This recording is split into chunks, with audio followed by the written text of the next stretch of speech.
Welcome back. This is EKG video 7.2. In this video, we are going to look at some of the causes of non-MI ST segment elevations or ST segment elevation MI mimic. One mnemonic that I've seen to help remind me of things that can elevate your ST segments beside a myocardial infarction is PILOT. That's going to include P, which is pericarditis, and potassium elevation. Those are two very important ones. Also, there is ion channelopathy, which will be Brugada syndrome.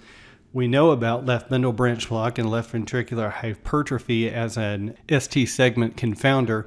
When it says aneurysm here, it's actually talking about the left ventricular aneurysm and not an aneurysm of the aorta. Under trauma, if the myocardium itself undergoes any kind of trauma, it can cause alterations in depolarization and repolarization axis, and that can happen with contusions. Pericardiocentesis will immediately precipitate ST segment elevations, and then we do see some ST segment elevations after cardioversion, which can be a little scary. And here we're talking about early repolarization in its benign manifestation, which we will review shortly. Pericarditis, as the name suggests, is an inflammation of the pericardial sac that surrounds the heart. Whether it be from toxic or metabolic causes or infection, ultimately it doesn't matter for EKG purposes. Because the pericardium covers the entire surface of the heart and can affect the epicardium on the entire surface of the heart, we are going to see these electrical axis changes in the ST segments that affect the entire heart. Consequently, we're going to have ST segment in multiple systems. Let's see what we can find here. In lead 2, we see significant ST segment elevation in 2, a little bit in 3, but not so much, but then definitely some in AVF, so that's inferior. Then we're going to move on to the high lateral. We do have it in 1, not so much in AVL. The septal is slightly elevated, and then the anterior leads are significantly elevated, as is V5 and V6. So here we have multiple lead systems. That seems to go against a STEMI because a STEMI is based on regional anatomical blood flow insufficiency. Also, if we look here, we're going to see this depressed PR segment, and then of course everything in AVR is upside down, so we're going to see ST segment depression and then PR elevation. Also, if we look at the ST segments associated with this elevation, they appear to be very concave. You can see here that the ST segment falls well below the J point drawn line. And then the clinical picture. Folks with pericarditis are going to be more like a 28-year-old guy that comes in with mid-sternal chest pain that gets worse when he takes in a deep breath or he lays flat on his back. That seems more like pericarditis than it does like a STEMI. Let's have a look at this 12-lead EKG on the right. Here we're going to do our lead search using lead groupings. We've got lead 2, 3, and AVF, and we can see that there is definitely several millimeters of elevation in 2. Not so much in 3, and then maybe a 1 or 2 in AVF. If we're concerned about ST segment elevation MI, we would now go to lead 1 and AVL and expect to see reciprocal changes. We do not. We see more ST segment elevations. So if we move on to the septum, it is interestingly depressed in its own way. If we were to turn that upside down and backwards, it would look elevated. In V2, V3, V4, V5, and V6, we do see significant ST segment elevations. Also, we can see that this PR segment seems to be kind of diving down, and here as well. So we have that PR segment depression. If we look at AVR and the great reversal lead, we have PR elevation and ST segment depression. Here, of course, we do have on the right pericarditis. Let's compare the EKG on the right with the EKG on the left, which actually represents a STEMI. Here we can see this convex, non-concave ST segment elevation of several millimeters in 2, 3, and AVF. And then if we look up here in 1 and AVL, we can see ST segment depression, which represents reciprocal change. We will talk more about this in a later video, but I hope your eye is immediately drawn to ST segments in V2, V3, V4, V5. These ST segments are just off the chart elevated, but they're rising up into these hyperacute T waves. Also, you can see, for example, in lead 1, there is some gnarly widening of the QRS complex. Something is going on which represents delayed conduction through the ventricles, and this is going to be elevated potassium or hyperkalemia. Very first sign of hyperkalemia is going to be the rise of the T wave or these hyperacute T waves. We'll talk more about that in a later video. I hope your eye is drawn to the ST segments in V1 and V2. Here you can see almost an RSR type of QRS complex here and here, and that would suggest for us, in the presence of a widened QRS complex, a right bundle branch block. However, that's not what is going on here. This is a repolarization abnormality called Brugada syndrome. This is a genetically inherited disease that affects the ion channels responsible for the repolarization and depolarization of the ventricles. It has a predominance in Asian males and can be associated with tachydysrhythmias. Anytime you see this pattern, you should consider Brugada syndrome. Looking again at V1, you can see that the ST segment is somewhat elevated, but also in the lateral leads, we can see ST segment depression. However, if we go back and do our raised right checklist, we are going to find out that this patient, of course, has left ventricular hypertrophy. One of the early giveaways is going to be when the QRS complexes in leads one on top of each other begin to interpose and overlap.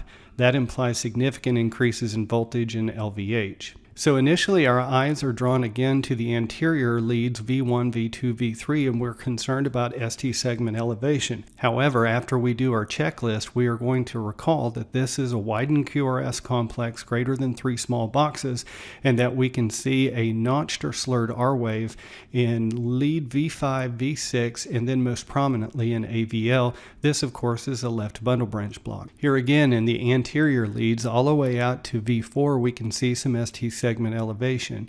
This is an interesting EKG. We can also see some what we call very deep Q waves in the anterior lead. Anytime we see ST segments that are persistent, that are there for weeks and months, we should consider an aneurysm of the left ventricle.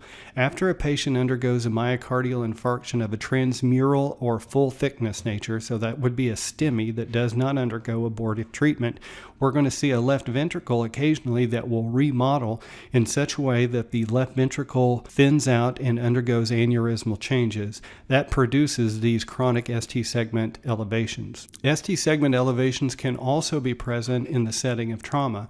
After you shock a patient for cardioversion, sometimes we'll see ST segment elevations, but also after you poke the pericardium in the form of pericardiocentesis, trying to remove pericardial fluid, that will precipitate immediate ST segment elevations. To revisit the point about computer interpretations, you can see here that the computer says ST elevation suspected inferior MI.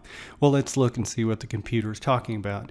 Here we can see in lead 2, 3, and AVF, we have what looks like about 1 millimeter or more of ST segment elevation. When we look for reciprocal changes in 1 and AVL, we do not see them, nor do we see any anterior changes of any significance, and then out laterally, strangely, we see a bit more of this ST segment elevation. Now, this is not an MI, it's not a STEMI, this is in fact early repolarization. Some of the clues that help us home in on early repolarization are: 1, this is widespread concave ST segment elevation. It's caved in, or the smiley face, and it generally tends to be more prominent in leads V3 and V4, although you can see in that previous EKG we could see it laterally. Also, if you look at the J point right here at the junction between the QRS complex and the ST segment, it has this notching of the J point, particularly in the mid leads V3, V4, sometimes called the fishhook deformity of the J point, will be suggestive of benign early repolarization.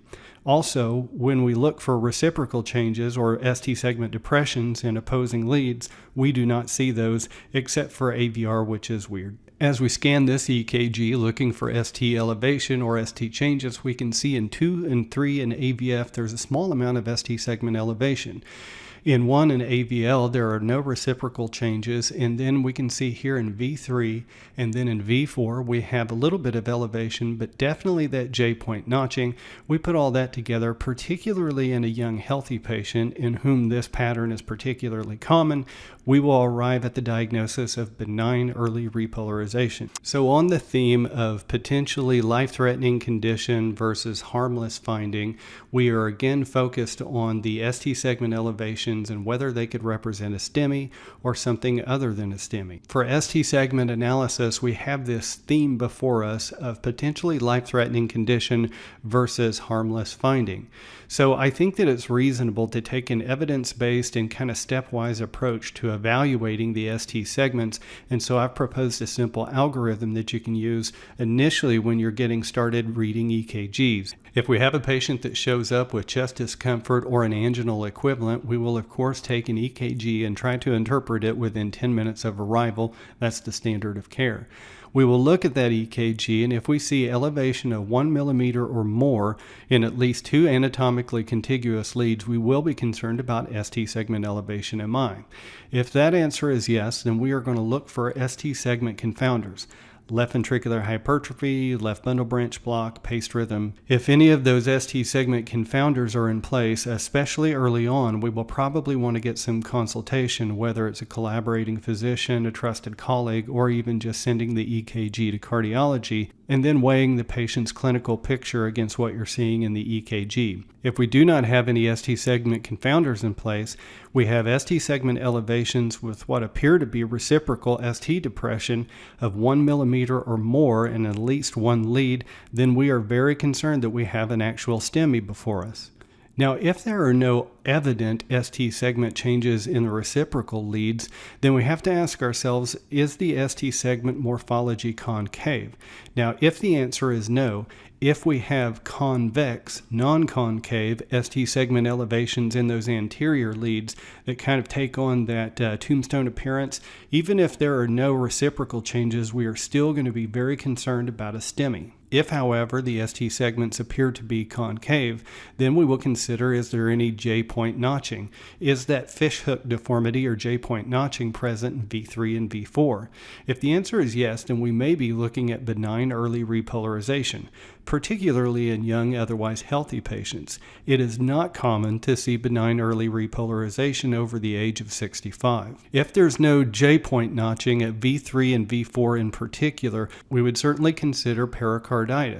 Does the patient have diffuse ST segment elevation across multiple leads, and then is there PR depression? If the answer is yes, then we're likely looking at a case of pericarditis.